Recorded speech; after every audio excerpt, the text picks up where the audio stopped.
Le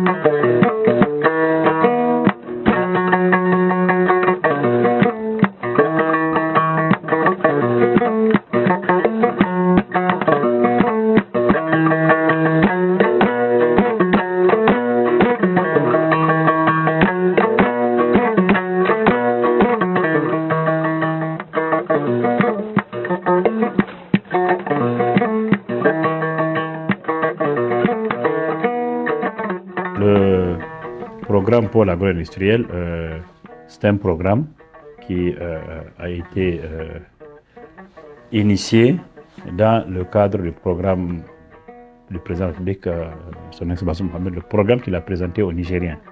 Donc, les pôles agro-industriels font partie de ce programme de manière générale, programme qui a été ensuite traduit en déclaration de politique générale par le Premier ministre, puis ensuite décliné dans le cadre du plan de développement économique et social PDS 2022-2026. Comme vous le savez, le gouvernement du Niger, sous les mandats de son Excellence Issou Mahamadou, a mis en œuvre l'initiative 3Z.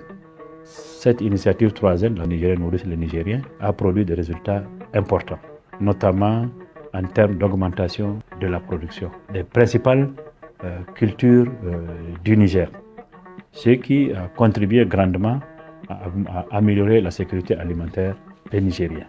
Cependant, il y a un aspect sur lequel il faut insister, c'est l'augmentation des revenus des producteurs, des populations d'une manière générale.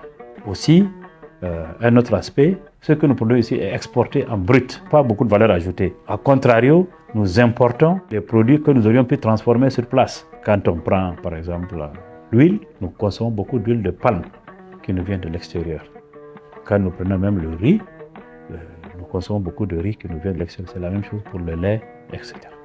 C'est ça qui a amené le président de la République à demander de voir comment on peut avoir un programme qui permettrait, d'une part, de transformer certains de nos produits ici pour permettre à nos populations d'accéder directement à de pouvoir acheter nigérien, mais aussi comment on peut exporter certains de nos produits, pas en brut, mais des produits transformés qu'on peut exporter, ce qui permettra d'augmenter les revenus de nos populations. Voilà les fondements en fait qui ont présidé à l'élaboration du programme Pôle agro-industriel. Il faut dire d'abord, jusqu'à aujourd'hui, nous avons mis l'accent sur l'augmentation de la production. Et nous avons vu, au moment de la grande production, l'oignon est pratiquement bradé, la tomate c'est la même chose, la pomme de terre c'est la même chose. C'est dit non, il faut changer de paradigme. Il faut partir de ce que le marché veut. Qu'est-ce que le marché nigérien, le marché régional veut? Et à partir de là, au lieu d'exporter du brut sur ces marchés-là, il faut transformer. Et c'est ce qui fait que le programme lui-même va avoir plusieurs composantes. Une première composante qui est la mise en place des unités de transformation de nos produits. Et ces unités-là vont être regroupées dans un endroit particulier qu'on appelle un parc. Le parc va permettre d'avoir plusieurs unités de transformation pour plusieurs filières agricoles. Ces produits sont transformés là, peuvent être vendus sur le marché national ou exportés. Maintenant, pour qu'on puisse transformer ces produits, il faut bien produire. Donc, là, on met l'accent sur la production agricole de ce que les unités de transformation vont demander. Par exemple, si on a des huileries, il faut promouvoir la production de l'arachide. Si on a des abattoirs, il faut promouvoir la production de la viande. Ce qui veut dire donc qu'il faut mettre l'accent sur l'augmentation, l'amélioration de la productivité agricole dans des bassins de production où toutes les dispositions vont être prises pour qu'on ait suffisamment de production pour non seulement alimenter le niveau local, permettre aux uns aux autres de consommer, mais aussi pour pouvoir ravitailler les unités de transformation. Maintenant, entre le bassin de production et l'unité de transformation, il y a une distance. Il y a beaucoup de choses à faire. Et c'est là qu'on prévoit ce qu'on appelle les centres de collecte et de transformation des produits agricoles au niveau des zones de production. Donc, à ce niveau-là, il y aura donc les mécanismes qui vont être mis en place pour que les produits soient collectés, stockés, conditionnés et transportés vers les unités de transformation. Donc, il y aura des constructions de marchés ruraux, de petites unités de conservation et de conditionnement avant les marchés.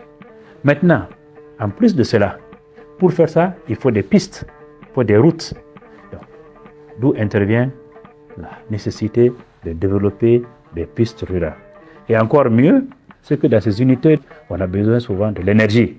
Ça peut être l'énergie naturellement qui vient de la Nigéria, mais surtout, on va essayer de promouvoir les énergies renouvelables, notamment l'énergie solaire. Aujourd'hui, Dieu merci, il y a eu un travail énorme qui a été fait pour développer des petites unités d'énergie solaire qui peuvent permettre la réfrigération, la petite transformation, la conservation et même l'éclairage.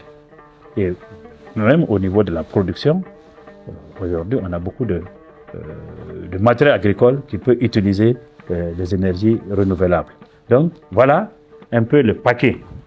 Ensuite, le dernier élément, pour permettre aux investisseurs de venir, il faut créer un cadre réglementaire et législatif favorable. Donc, c'est tout ce paquet-là qui va constituer ce programme de pôle agro-industriel. Là, aujourd'hui, il faut qu'il y ait une synergie entre l'État et le secteur privé pour que la filière puisse être fonctionnelle et pour que les paysans puissent avoir des revenus. Je m'en souviens bien, personnellement, quand j'avais commencé ma carrière, en octobre, j'ai fait un stage dans la zone de Badaguichiri, mais le soir, après la récolte, les villages vivaient parce qu'il y avait de l'argent qui circulait, le coton est vendu, il y avait de l'argent. La même chose pour les régions de Maradi, Zender et Dosso. Une fois que l'arachide est vendu, les villageois, ils ont de l'argent et ça vit. Aujourd'hui, c'est cet espoir-là que le président Bazoum veut ramener. Donc, on veut réorganiser pour qu'effectivement, que les villages vivent, que le paysan, à la fin de sa récolte, sente qu'il palpe des billets dans sa poche.